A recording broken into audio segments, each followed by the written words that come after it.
आमचे गुरुवर्य आदरणीय बियाणी साहेब, गाड़ी वाले सर, सबको नमस्कार करते हुए आदरणीय मंच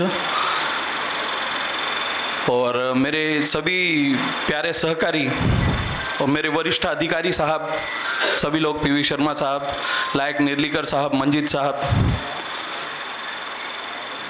हमारे कामड़े साहब, दासरवार साहब, इनके बारे में कुछ कहना तो शेर कभी खुलकर शिकार नहीं करते और बुज़दिल कभी खुलकर वार नहीं करते, और ये वो है जिनके बारे में बताने के लिए हम किसी का इंतज़ार नहीं करते. ये नावाप्रमाणेच आपले दुर्गा मातेचे दास, दुर्गा दास और जगतगुरु शंकराचार्य जी महाराज के परम भक्त है ये दुर्गादास देशमुख साहब. मैं जब मर्चेंट्स बैंक में ज्वाइन हुआ था सन 2013 में, तो 2 साल मेरे अधिकारी थे दुर्गादास देशमुख साहब. इनका स्वभाव एक 2 लाइन में मैं बता सकता हूँ आपको. हर किसी को अपना अपना अनुभव है. मुझे इनका अनुभव ऐसा है कि टिट फॉर टैट है. इनके साथ अच्छे हैं तो ये हमारे लिए बहुत अच्छे हैं, और मेरे लिए तो ये बहुत ज़्यादा अच्छे थे. जो मैं इनका अनुभव लिया हूँ, इन्होंने मेरे कोविड टाइम में भी मुझे बहुत नज़दीक से मेरी हेल्प की है, शायद ही किसी ने की हो. हमारे साहब लोग वगैरह भी थे हमारे साथ, और दुर्गादास देशमुख साहब ने बहुत नज़दीक से मेरी हेल्प की है. वो दिन भी मैं नहीं भूल सकता. बस साहब के लिए इतना कहना चाहता हूँ, और 4 लाईन. उडत्या पाखरांना परतीची तमा नसावी आणि नजरेत सदा नवी दिशा असावी. पण घरट्यांचे काय बांधता येतील कधीही, पण क्षितिजाकडे झेप घेण्याची जिद्द असावी. असे आमचे दुर्गादास देशमुख साहेबांना निवृत्तीच्या हार्दिक हार्दिक शुभेच्छा. Thank you sir. त्याकडे वळवण्याआधी मी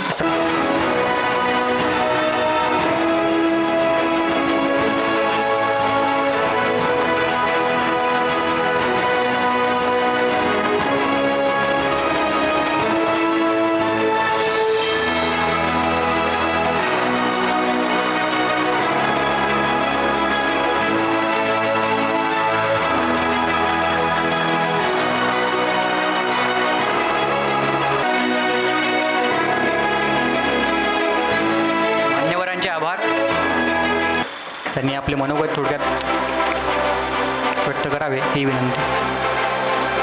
असलेले गुरुवर्य यांना मनापासून प्रणाम. आजचे सत्कार मूर्ती दुर्गादासजी देशमुखजी, त्यांचे सुविद्य पत्नी, परिवार, सगळे मान्यवर. तसं बघितलं तर मी थोडी ऑड मॅन आउट आहे या गॅदरिंगमध्ये. जास्त समाजामध्ये मिक्सअप न होणारी, पण निखिल लातूरकरांची बायको म्हणून प्रचंड मोठ्या प्रमाणात ओळखल्या जाणारी. नांदेड मर्चंट्स कोऑपरेटिव्ह बँकेसोबत माझं नातं 1996 या काळातच सुरू झालं, जेव्हा मी नांदेड मर्चंट्स कोऑपरेटिव्ह बँकेचा अभ्यास माझ्या PhDचा अभ्यास म्हणून घेतला. त्यावेळेसचे सगळेच बोर्ड ऑफ मॅनेजमेंट, सगळे एम्प्लॉईज, इथपर्यंत की कस्टमर्सपर्यंत कनेक्ट करून देण्याचे 3 वर्षाची मेहनत या सगळ्या एम्प्लॉईजमधून शक्य झाली. आणि त्यातलेच एक दुर्गादासजी देशमुख, ज्यांना मी दुर्गादास भाऊजी म्हणते, निखिलचे मित्र असल्यामुळे, त्यांनी मला प्रत्येक क्षणी खूप मदत केली. त्याशिवाय नांदेड मर्चंट्स बँकेसोबत माझ्या पगारातले सेविंगचा प्रत्येक पैसा कसा यांच्या शाखेत जाईल याची पूर्ण व्यवस्था करून दिली. तेवढंच नाही, सासऱ्यांची सासूबाईंची पेन्शन आनंदनगर शाखेत कशी जाईल याची पण व्यवस्था त्यांनी आयुष्यभर पाहिली. असा एम्प्लॉई ज्या संस्थेमध्ये असेल, तिथं जी संस्कृती निर्माण होईल ती खरंच अतिशय सुंदर आणि पिढी ना पिढी ट्रान्सफर होणारी नक्कीच असेल. दुर्गादास भाऊजींचं व्यक्तिमत्वाबद्दल विचार करत असताना मला एक कविता इथं वाचून दाखवावी वाटली. ती आपल्या सगळ्यांसमोर वाचून दाखवत आहे. लिहिलेली आहे हरिवंशराय बच्चन साहेब यांनी. हिंदीमध्ये आहे. मला अप्रतिम वाटते, कारण हे दुर्गादासजी आणि यांच्यासारख्या अनेक व्यक्तिमत्वांवर अतिशय सुंदरपणे सूट होते असं माझा समज आहे. ख्वाहिश नहीं मुझे मशहूर होने की, ख्वाहिश नहीं मुझे मशहूर होने की, आप मुझे पहचानते हैं, बस इतना ही काफ़ी है. अच्छे ने अच्छा और बुरे ने बुरा जाना मुझे, अच्छे ने अच्छा और बुरे ने बुरा जाना मुझे, जिसकी जितनी ज़रूरत थी उसने उतना ही पहचाना मुझे. ज़िंदगी का फ़लसफ़ा भी कितना अजीब है, ज़िंदगी का फ़लसफ़ा भी कितना अजीब है, शामें कटती नहीं और साल गुज़रते जा रहे हैं. एक अजीब सी दौड़ है ये ज़िंदगी, एक अजीब सी दौड़ है ये ज़िंदगी, जीत जाओ तो कई और अपने पीछे छूट जाते हैं, और हार जाओ तो अपने ही अपने को पीछे छोड़ जाते हैं. बैठ जाता हूँ मिट्टी पे अक्सर, बैठ जाता हूँ मिट्टी पे अक्सर, मुझे अपनी औकात अच्छी लगती है. मैंने समंदर से सीखा है जीने का तरीका, मैंने समंदर से सीखा है जीने का तरीका, चुपचाप से बहना और अपनी ही मौज में रहना. जल जाते हैं मेरे अंदाज से मेरे दुश्मन, शिवसैनिक, जल जाते हैं मेरे अंदाज से मेरे दुश्मन. एक मुद्दत से मैंने ना तो मोहब्बत बदली है और ना ही दोस्त बदले हैं. एक घड़ी खरीद कर हाथ पे क्या बांध ली, पिछले 29 ईयर्स से पहले जो आपने घड़ी ली थी, एक घड़ी खरीद कर हाथ पे क्या बांध ली, वक्त पीछे ही पड़ गया मेरे. सोचा था घर बनाकर बैठूंगा सुकून से, सोचा था घर बनाकर बैठूंगा सुकून से, पर घर की ज़रूरतों ने ही मुझे मुसाफिर बना डाला.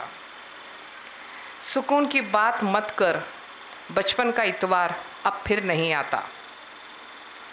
जीवन की भागदौड़ में क्यों वक्त के साथ संगत खो जाती है, जीवन की भागदौड़ में क्यों वक्त के साथ रंगत भी खो जाती है, हंसती खेलती ज़िंदगी भी आम हो जाती है.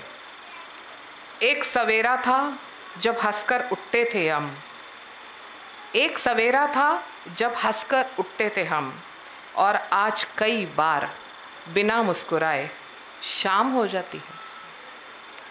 कितनी दूर निकल गए आप इन रिश्तों को निभाते निभाते दुर्गादास जी, कितनी दूर निकल गए रिश्तों को आप ये निभाते निभाते. खुद को खो दिया आपने इन सब को पाते पाते. लोग कहते हैं आप मुस्कराते बहुत हैं, लोग कहते हैं आप मुस्कराते बहुत हैं, क्या आप थक गए हैं दर्द को छुपाते छुपाते. खुश हूँ कि आप सबको खुश रखते हैं, पर लापरवाह हैं आप खुद के लिए, मगर आप सबकी परवाह करते हैं. मालूम है ना आपका ना मेरा कोई मोल नहीं है, मालूम है ना आपका ना मेरा कोई मोल नहीं है, फिर भी कुछ अनमोल लोगों से आप रिश्ता ज़रूर निभाते हैं. I think perfectly suits Durgadas ji. ये छोटी सी हरिवंश राव की कविता, ये निखिल लातुरकर ब्राह्मण महासंघ, नांदेड़ यूनिवर्सिटी, जिसको आपने हमेशा MBA के स्टूडेंट्स को भी काफ़ी मदद की है, समाज की तरफ से आपको अर्पण करती हूँ दुर्गादास जी. आपकी ज़िंदगी बहुत सफल रही है, आप हेल्थ वाइज भी बहुत सही रहे. इनफैक्ट जिनके मंच पे गुरुवार स्थापन हो, जिनकी बेटी और दामाद इस उत्साह के साथ इसका आयोजन कर रहे हैं, वो मेरे ख्याल से सगळ्यात श्रीमंत माणूस आहे हा, आणि यांची ही श्रीमंती इथं दिसून येते. आपल्याला खूप खूप शुभेच्छा.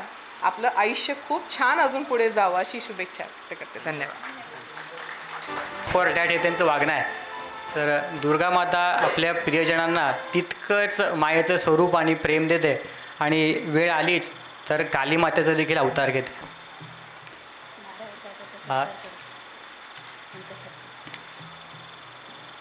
पुढील मनोगताकडे वळवण्यापेक्षा आधी मान्यवरांचा सत्कार करतो. माननीय श्री प्रकाशजी मारावार, धडाडीचे नेते, शिवसेना उभाटा गट, कृपया यांना विनंती करतो की त्यांनी स्टेजवर यावं आणि सत्कार स्वीकारावा. सत्कारासाठी मी संदीपजी देशमुख यांना विनंती करतो की मान्यवरांचा सत्कार करावा.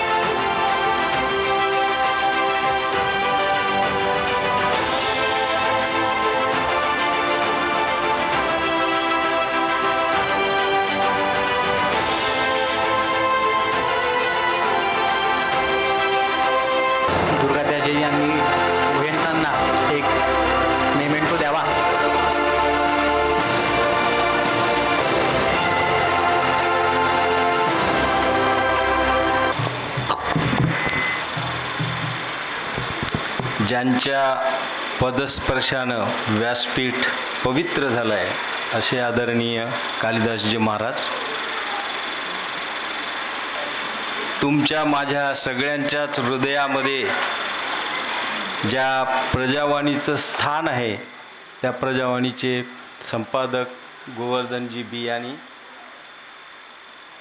बरीच वर्ष भेट जरी झाली नाही तरी त्यांच्यावर मनापासून आम्ही प्रेम करतो.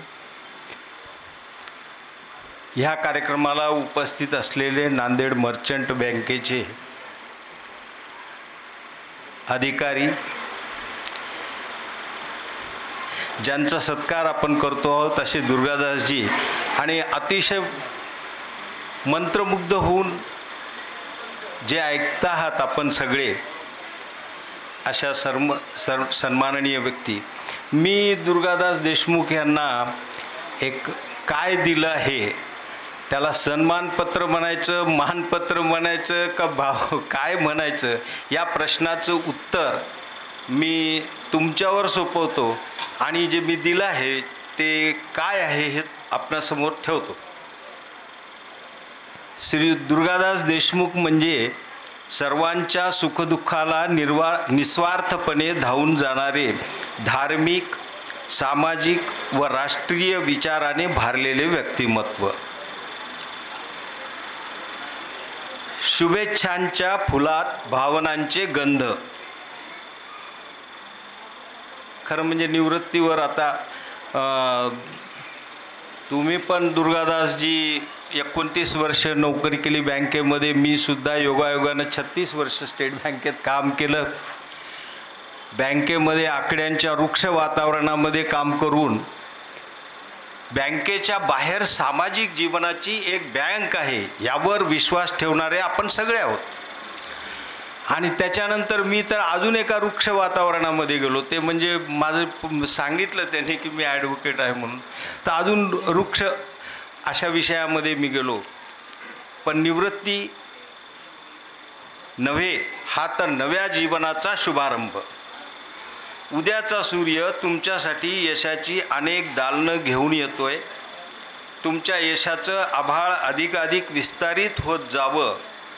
तुमच्या समृद्धीच्या सागराला किनारा नसावा.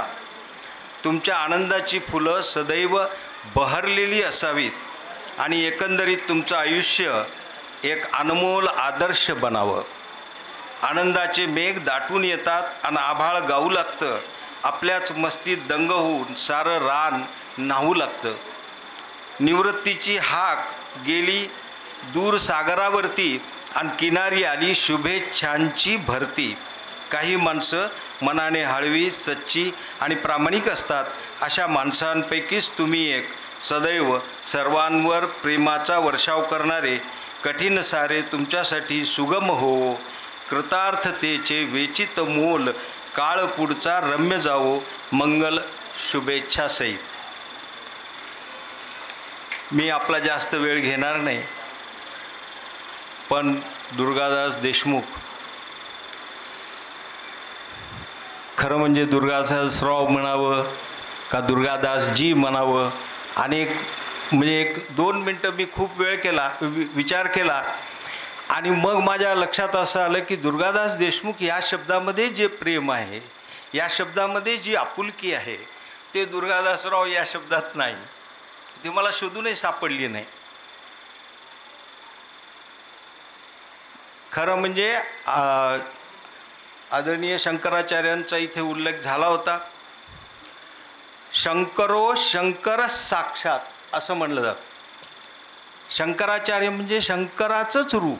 अशा शंकराचं रूप असलेल्या शंकराचार्यांचा ज्यांना आशीर्वाद लाभला आहे, जे गुरु आहेत त्यांचे, असे दुर्गादास देशमुख.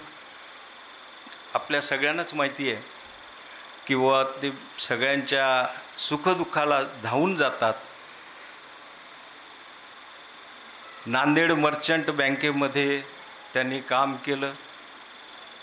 अनेक वर्ष काम करून आता ते निवृत्त होत आहेत. उद्याचा सूर्य म्हणजे 30 तारखेच्या नंतरचा, म्हणजे 1 जुलैचा सूर्य, ज्याला आपण डॉन असं म्हणतो, हा सूर्य तुमच्यासाठी नवे स्वप्न, नवी आकांक्षा, नव्या इच्छा हे सगळं घेऊन येतो आहे. आणि हे सगळं घेऊन तुम्ही सामाजिक जीवनामध्ये अधिकाधिक रमत जावं या, आणि तुम्हाला जे कोणते आवडीचे विषय असतील त्या विषयामध्ये हे व्हावं.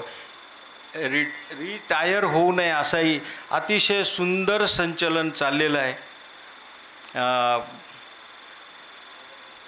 छान रसाळ वाणी, ओघवते शब्द आणि अशा शब्दांच्या सहित एक संचलन छान चाललेला हा कार्यक्रम अतिशय चांगल्या याला गेलेला आहे. माझ्यासारख्याने त्याच्यामध्ये 2 शब्द माझं योगदान व्हावं हा माझा खरं म्हणजे कालिदास महाराजांच्या उपस्थितीत मला इथं बोलण्याची संधी मिळावी हा खरं म्हणजे माझा योगायोग मी मानतो. त्यांना दुर्गादास देशमुख आणि वहिनी यांना खूप खूप शुभेच्छा आणि त्यांनी असंच काम करत राहावं या भावनांच्या सहित मी माझ्या वाणीला विराम देतो. DAWN डॉन ही उद्याची पहाट, उद्याची सुरुवात आहे. तर या डॉनमध्ये आमचा हा डॉन उद्यापासून उत्तमरित्या कामगिरी पार पडणार आहे याची आम्हाला नक्की खात्री आहे. पुढील मनोगताकडे वळूयात.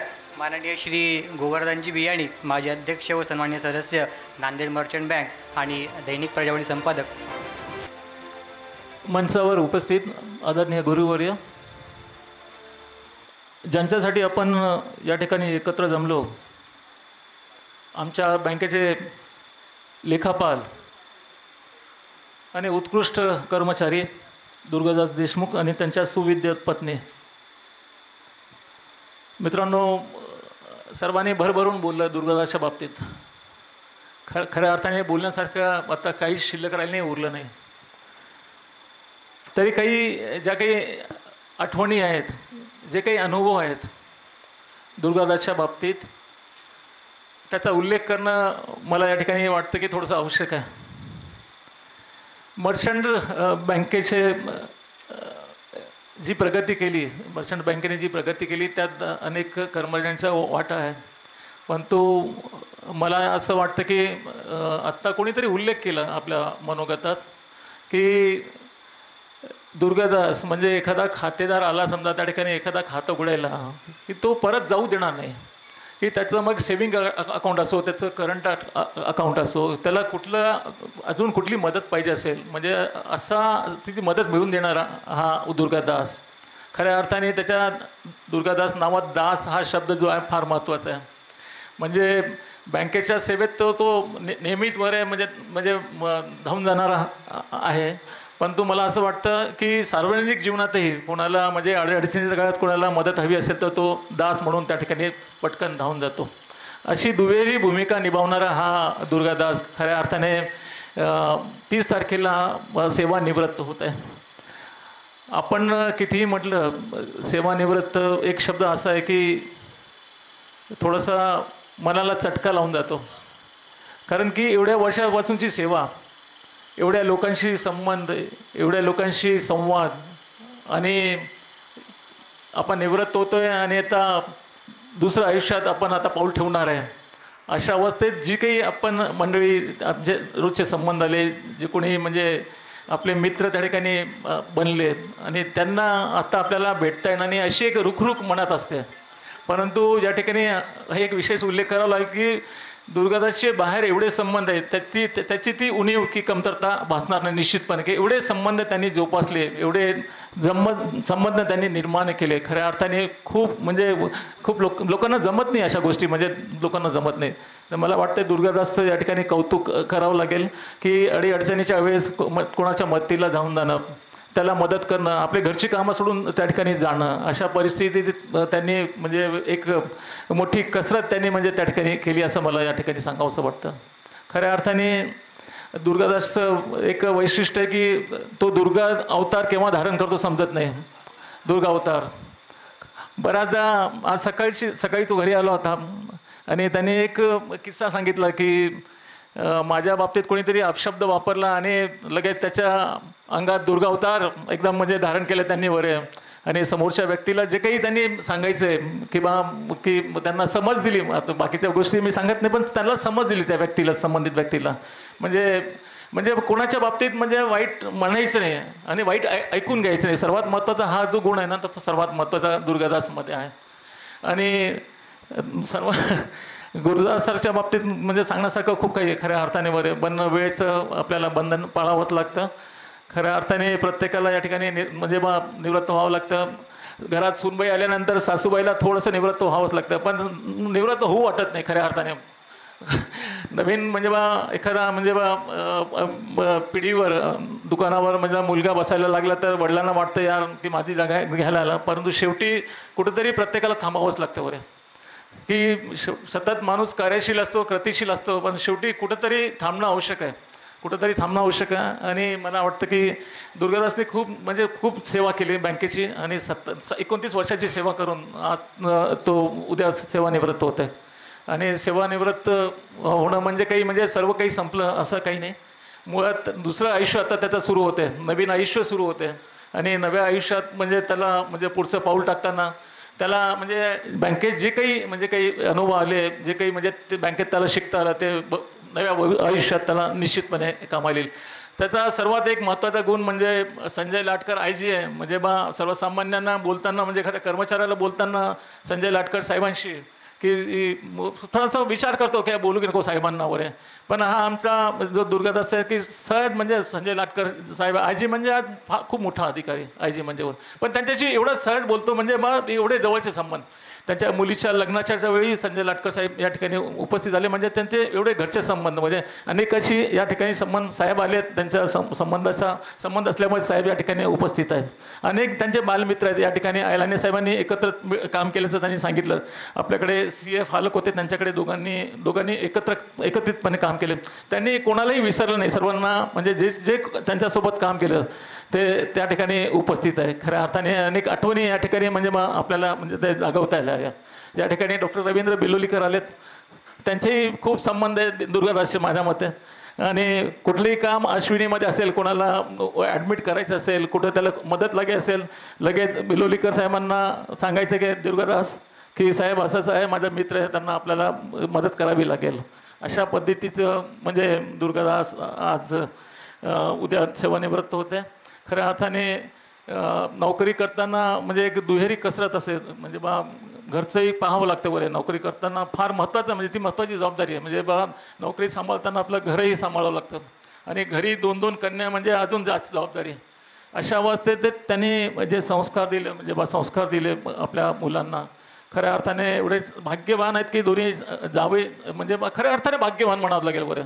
म्हणजे जावई म्हणजे एक मुलासारखं म्हणजे जावई मिळणं खऱ्या अर्थाने खूप भाग्याची गोष्ट आहे बरं.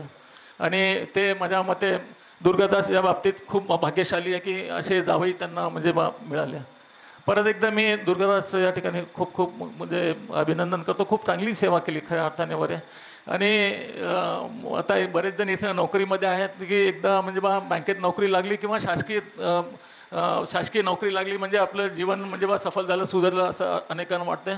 परंतु नोकरी करताना अनेक संघर्ष माझ्या मते दुर्गादासला झेलावे लागले. म्हणजे नोकरी म्हणजे सरळ मार्गी जाणारी म्हणजे असं सरळ मार्गी जाणारे काम असं काहीच नाही. अनेक संघर्ष म्हणजे त्या ठिकाणी त्यांना म्हणजे त्याला करावं लागलं. अजूनही त्याचा संघर्ष संपलेला नाही, चालूच आहे त्याचा संघर्ष वगैरे. कारण की पुढचा जो टप्पा आहे की परत आम्ही बऱ्याच कर्मचाऱ्यांना निवृत्त झाल्यानंतर बँकेत घेतलं आणि यांनी अर्ज केलेला आहे. थोड्या अडचणी आहेत पण त्या अडचणी दूर होतील आणि निश्चितपणे तो परत एकदा बँकेत दिसेल असं या ठिकाणी मी आश्वासन तर काही देणार नाही की आश्वासन देण्यासारखं काहीच नाही बरं. पण मी माझ्याकडून प्रयत्न करणार, 100% प्रयत्न केले, अजून प्रयत्न करणार की परत हा कर्मचारी जो आहे हुशार आहे, ऊर्जावान आहे, कृतिशील आहे, कर्तृत्ववान आहे असा हा कर्मचारी आमच्या सोबत राहावा आणि परत बँकेने तीच प्रगती करावी जी आता प्रगती जी बँक करत आहे परत त्या बँकेला अजून उंचीवर न्यावं असे कर्मचारी. परत मी सर्वांचा आभार मानतो. दुर्गादास देशमुख यांनाही खूप खूप शुभेच्छाचं भावी आयुष्यासाठी. आणि त्यांनी मी म्हणतो की दीर्घ आयुष्य म्हणणार नाही पण चांगले आरोग्य मिळायला पाहिजे. आपण दीर्घ आयुष्य आपण म्हणतो अनेकांना आशीर्वाद देतो दीर्घ आयुष्य राहू म्हणून वगैरे. दीर्घ आयुष्य राहू म्हणून उपयोग नाही वगैरे. कारण की म्हातारपणात आणि जे काही हाल होतात ते पाहत नाही खऱ्या अर्थाने. तर चांगलं आरोग्य त्यांचे राहावं हेच मी या ठिकाणी प्रार्थना करतो. आणि परत एकदा आपण सर्वांचे धन्यवाद देतो. विशेष म्हणजे जावई बापू या ठिकाणी उपस्थित खूप छान संचलन वगैरे म्हणजे त्यांच्याकडे शब्दांचा भंडार आहे. मला माहीत नाही एवढे हुशार जावई आहेत वगैरे. आणि खूप चांगलं या ठिकाणी संचलन त्यांनी केलं. खऱ्या अर्थाने संचलन करता जो असतो म्हणजे बोलका असायला पाहिजे. म्हणजे प्रत्येक गोष्ट हेरायला पाहिजे त्यांनी की कोण काय बोलतो आणि आपण काय तिथं म्हणजे त्याला समर्पक उत्तर द्यावं अशा पद्धतीचं म्हणजे खूप छान म्हणजे या ठिकाणी त्यांनी आपलं या ठिकाणी संचलन केलं. धन्यवाद. होतो बाबू मोशे आहे, जिंदगी बडी होनी चाहिए, लंबी नाही. तर ही जिंदगी बडीचं उदाहरण आहे असं मला वाटतं. पुढील सत्काराकडे वळूया. माननीय श्री रवींद्रजी बिलोलीकर यांना मी आमंत्रित करतो कृपया सत्कार स्वीकारावा. श्री वैभवजी यांना मी विनंती करतो की कृपया मान्यवरांना सत्कार करावे.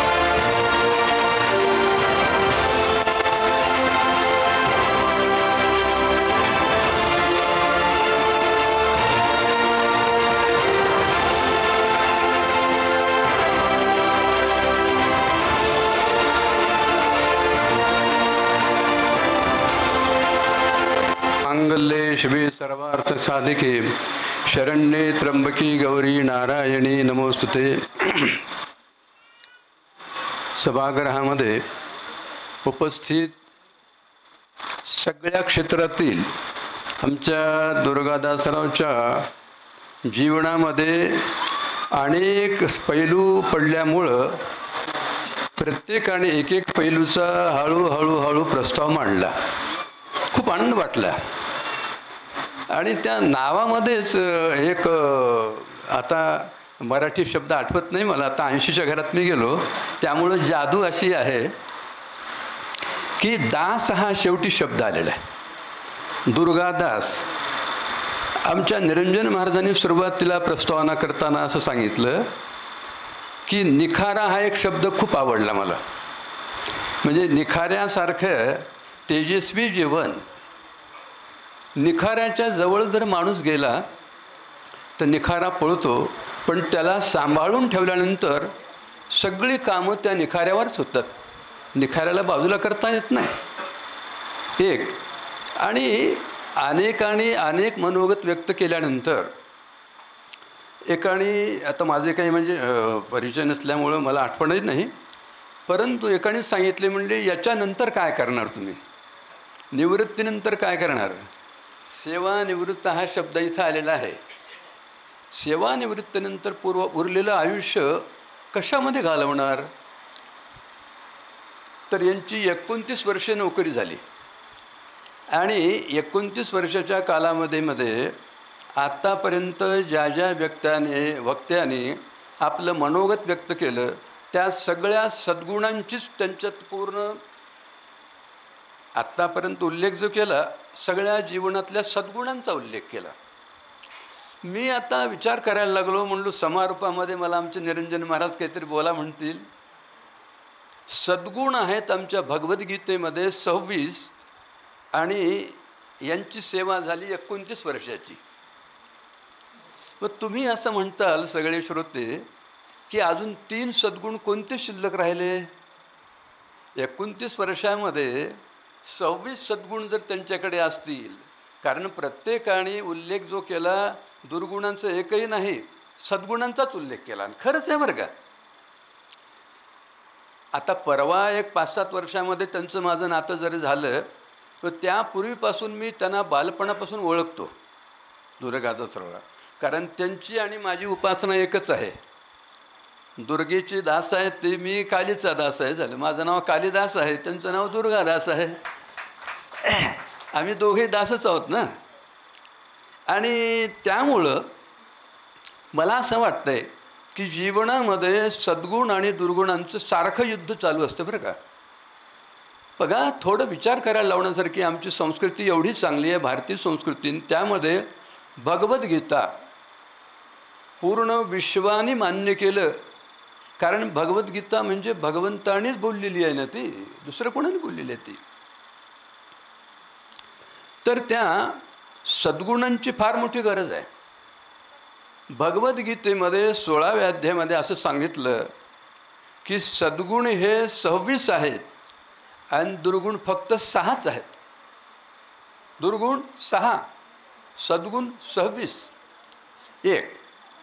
एका सद्गुणाला आपण बोलावल्यानंतर, त्याची आराधना केल्यानंतर, साधना केल्यानंतर तो एक सद्गुण आपल्याकडे आला तर बाकी सद्गुण येत नाहीत. कुठे उणीव दिसली तर सद्गुण गेला की पुन्हा बाहेर आत येतच नाही. पण दुर्गुणांचं तसं नाही. एक दुर्गुण आला की दुसरा न सांगता मध्ये येतो.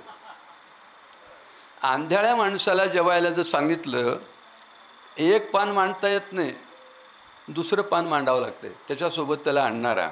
तसा एक दुर्गुण आला की दुसरा दुर्गुण येतोच. पण सद्गुणांचं तसं नाही. एक सद्गुण आल्यानंतर दुसरा सद्गुण मिळवावा लागतो. खरं म्हणजे वेळ खूप झाला बरं का. आणि आता आमच्या निरंजन महाराजांनी म्हणजे माझ्या पुतण्यानी, यांच्या जावयानी मला सांगितले की कालिदास महाराज बोलतील.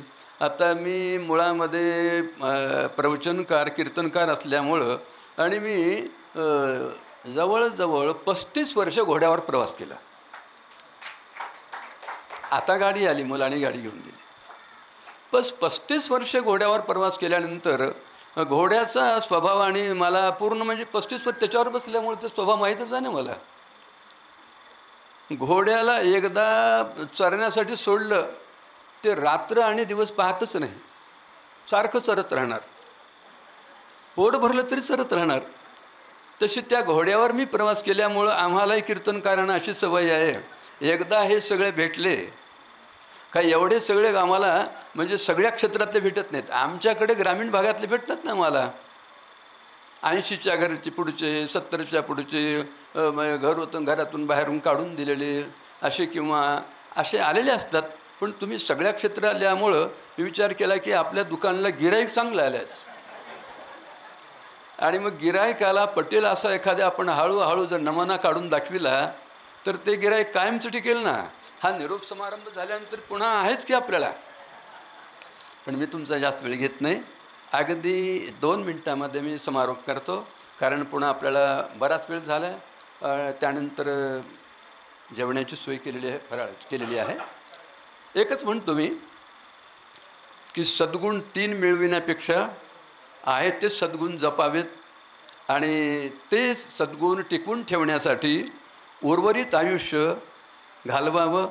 आणि समाजाची सेवा, भगवंताची सेवा आहे त्यांच्याकडे पूर्वीपासून आणि भगवंत हा त्यांनी समाजातच पाहिलेला आहे. म्हणून एक आमच्या ज्ञानेश्वरीमधले एक ओवीचा उल्लेख करतो आणि इथे थांबतो.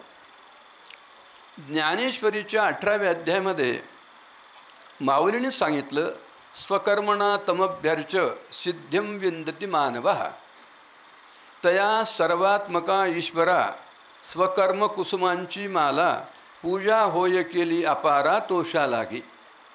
त्याचा आशय असा आहे माऊलींचा आमच्या दुर्गादासरावला फुलांचा फार छंद आहे. मी एकदा त्यांच्याकडे कीर्तन केलं, म्हणजे दुपारचं कीर्तन होतं आणि मला एवढी भूक लागली. त्यांना मी फोन केला. दुसऱ्या घरातला कोणाचा फोन नव्हता माझ्याकडे, त्यांचाच होता. ते म्हणाला मी कुठे आहे? ते म्हणले बँकेमध्ये. म्हणलं मी आता कीर्तनाहून येऊ लागलो आणि मला भूक खूप लागली. ते म्हणले बरं झालं, या तुम्ही. मी जातो म्हणले घराकडे. निरोप दिला घरी त्यांनी आणि आले तिथे. माझं जेवण झाल्यानंतर त्यांनी मला दुसऱ्या मजल्यावर देऊन सगळी प्रकारची त्यांनी ती झाडं दाखवली मला फुलांची. आणि एवढी जोपासना करतात त्या फुलांची, म्हणून मला आठवली ती ओवी, स्वकर्म कुसुमांची माला. स्वतःचं भगवंतानी नियोजन केलेलं जे कर्म आहे, तुमच्यावर सोपवलेलं आहे, ते जसं आपण फुलांची माळा भगवंताच्या पायावर वाहतो, त्याप्रमाणे आपलं स्वतःचं कार्य अगदी भगवत इच्छेने समजून सगळ्यांची सेवा करावी आणि ते निश्चितच करतील अशी मी आशा बाळगतो आणि मी माझ्या शुभेच्छा देतो. इथेच थांबतो. धन्यवाद. परमपूज्य गुरुवर्य कमीत कमी 3 तास बोलू शकतात आणि जास्तीत जास्त 3 मिनिटांमध्ये 3 तासाचं समर्पक उपदेश करू शकतात. याचा आता आपण अनुभव घेतला. ज्यांच्याकरता आपण जमलेलो आहोत त्यांचा गुरुवर्यांच्या हस्ते सत्कार करावा अशी मी त्यांना विनंती करतो.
सर्वांना माझा नमस्कार. आपण सर्वजण वेळात वेळ काढून मला जे आशीर्वाद द्यायला आलात. आता मला बोलायचं म्हणजे काय बोलावं, माझं बोलण्यापेक्षा कामामध्ये थोडं जास्त लक्ष असते. बोलणं कमी, काम जास्त. पण मी बोलतो 2 शब्द. मला जे आतापर्यंत जे म्हणले की पाळत जातात, कामं करतात, सगळं हे सर्व ह्या लोकांच्या सहकार्यानेच होऊ शकते. कुणी साथ दिली म्हणूनच मी पुढे जाऊ शकतो. मी आता एक थोडा छोटासा प्रसंग सांगतो. एक गरीब विद्यार्थ्याला म्हणजे खायला अन्न नव्हतं, शिकायला हे होतं, अत्यंत हुशार होता तो, 98% मार्क घेतलेला होता. तर आता त्याचे आईवडील मला म्हणले की तुम्ही असं धडपड करता, कोणाला तरी जीवनामध्ये सक्सेस करता, हे करताय, आता तुम्ही मला काहीतरी पुढे पैशाची मदत करून मार्ग काढा, इंजिनिअरिंग होईल, शिकाल. मला काही सुधारलं नाही. मग मी अक्षरशः आमच्या मोठ्या बंधूप्रमाणे बियाणी साहेबांना फोन केलो. साहेब म्हणलं असं आहे, मला पैशाची आवश्यकता आहे. पैसे काय करायचे म्हणले तुला? मी म्हणलं काम आहे थोडं, तू प्रेसला आहे म्हणले संध्याकाळी. मग त्यांना हकीकत सांगितली मी. मग त्या मुलासाठी त्यांनी प्रजावाणीला फ्रंट पेजला अशी बातमी लावली की त्या मुलासाठी भरघोस असा प्रतिसाद मिळाला. त्या मुलासोबत प्रजावाणी परिवाराने 3 जणांचे संसार, म्हणजे विद्यार्थी होते गरीब ह्याच्यातले, त्यांनी त्यांच्याकडे आले की आम्हालाही हे करा. तर मला बियाणी साहेब मला विचारले, खरं सांग दुर्गादास, म्हणजे खरंच गरीब आहे का? कलेक्टर साहेब जातील एखाद्या वेळेस. मी म्हणलं तुम्ही सर बिंदास राहा. त्या मुलानं 12वीमध्ये पुन्हा 98% मार्क घेतले, इंजिनिअरिंगला 98% मार्क घेतले. तो केमिकल इंजिनियर होऊन तो आता चांगल्या पोस्टवर आहे. मला एक जे आता म्हणलेत की कार्याला पडतो, तर मला असे लोक जर साथ देतात म्हणून मी कार्याला पडतो. आणि दुसरी एक गोष्ट म्हणजे आमच्या वार्डचे सन्माननीय गाडीवाले साहेब, कोणत्याही गल्लीमध्ये काम पडलं, काही पडलं, बल्लूबायाला, वीरेंद्रबायाला फोन करतो मी, हा कर देता. 2 मिनिट में कम लोकांना काय वाटते की बाबा यांच्या माध्यमातून झालं. तिसरी गोष्ट आमचा मित्र प्रकाश महारावार आहे, तो म्हणते भीड पण भिडण्यामध्ये मी नोकरीत असल्यामुळे भीडचा नाही आहे. मी सर्वांचा मान ठेवून हे करतो. आणि काही वेळेस मला कायदेशीरसुद्धा बँकेमध्ये बरेच अडचणी आल्या. त्यावेळेला मला आदरणीय जागीरदार साहेब यांनी म्हणले तुम्ही घाबरू नका, तुम्ही काही चोरी केला नाही, तुमच्यामध्ये काही चोरीचा गुण नाही आहे, तुम्ही घाबरत जाऊ नका, मी आहे तुमच्या पाठीशी. मग त्यांनी प्रत्येक वेळा ड्राफ्टिंग करून देणं, हिंमत देणं. मग मी रडत जायचं पुन्हा आमच्या बियाणी साहेबाकडे, साहेब असं असं आहे, असं आहे, अरे तू असं काय केलं, बरं ठीक आहे पाहून घेऊ. प्रत्येक गोष्टीमध्ये सन्माननीयसुद्धा माझ्या पाठीशी आहेत, सगळ्यांच्या सहकार्यानं स्टाफसुद्धा माझ्या पाठीशी आहे. पूर्ण स्टाफसुद्धा मला म्हणते की बाबा तुम्हाला सांगा, प्रत्येकाला मी त्रास देतो, प्रत्येकाकडून कामही करून घेतो आणि प्रत्येकाच्या मदतीलाही पडतो. मी एकटा पडू शकत नाही. याच्यामुळे मागे वाडवडिलांचा आशीर्वादही आहे आणि सर्वांची मदतही आहे. त्याचप्रमाणे यापुढेही मला अशी सेवा घडो ही सर्वांनी परमेश्वरीच्या चरणी प्रार्थना. आणि माझे काही चूकभूल शब्द असतील मी कर. आणि दुसरी महत्त्वाची गोष्ट म्हणजे माझ्या 2 मुली आणि 2 जावाई यांनी मुलासारखं प्रेम देऊन एवढा कार्यक्रम उभा केला.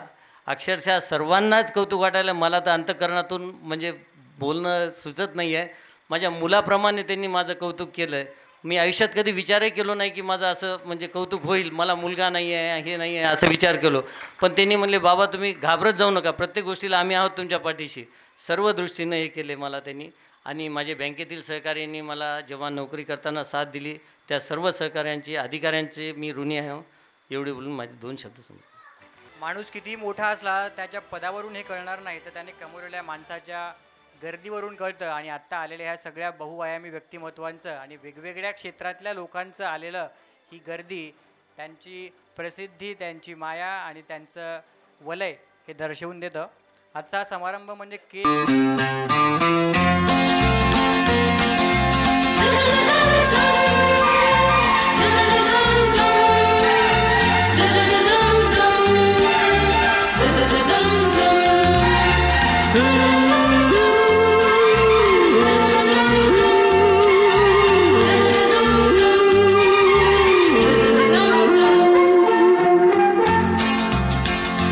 जिंदगी की यही रीत है, हार के बाद ही जीत है.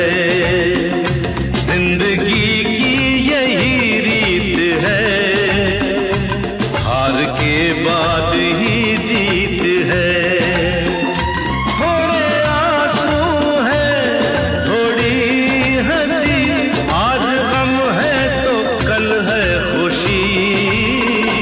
जिंदगी की यही रीत है, हार के बाद ही जीत है. थोड़े आंसू हैं, थोड़ी हंसी, आज गम है तो कल है खुशी. जिंदगी की यही रीत है, हार के बाद ही जीत है.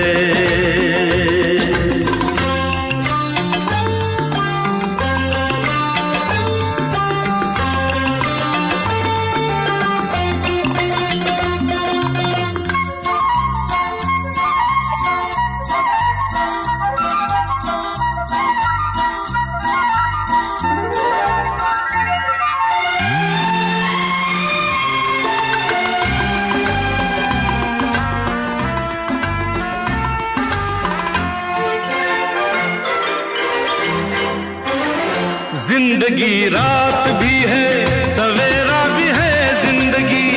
जिंदगी रात भी है, सवेरा भी है.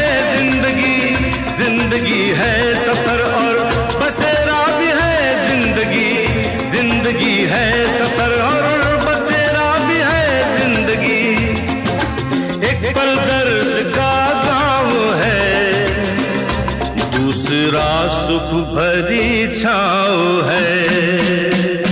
हर नए पल नया गीत है, जिंदगी की यही रीत है. जिंदगी की यही रीत है, जिंदगी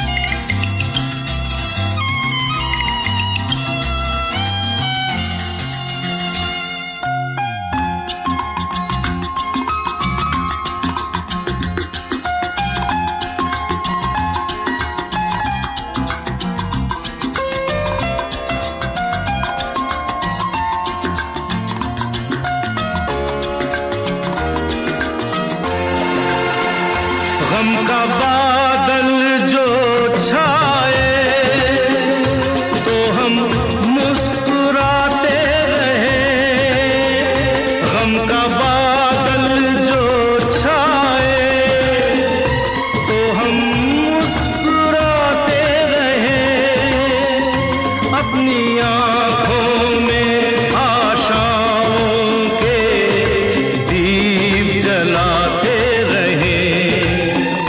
आज बिगड़े तो कल फिर बने, आज रूठे तो कल फिर मने, वक्त भी जैसे एक मीत है, जिंदगी की यही रीत है, जिंदगी की यही रीत है, हार के बाद ही जीत है। थोड़े आंसू हैं, थोड़ी हंसी, आज गम है तो कल है खुशी। जिंदगी की यही रीत है, हार के बाद ही जीत है, जिंदगी की यही रीत है, हार के बाद ही जीत है।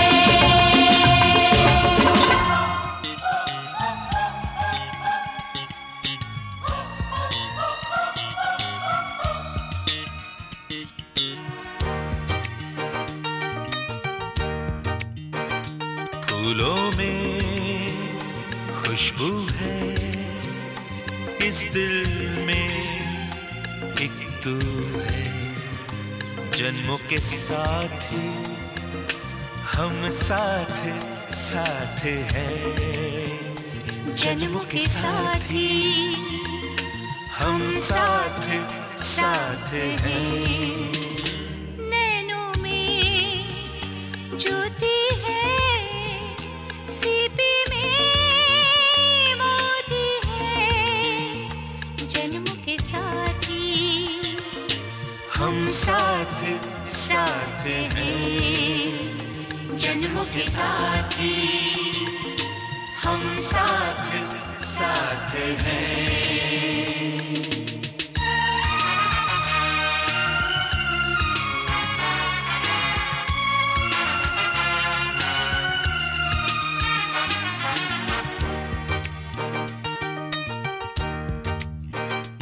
जैसे हंसों के संग हंसिनी, जैसे चंदा में है चांदनी, जैसे कवियों की हो भावना, जैसे मन में कोई कामना, दियार बाती हम साथ साथ हैं, जन्मों के साथी हम साथ साथ हैं।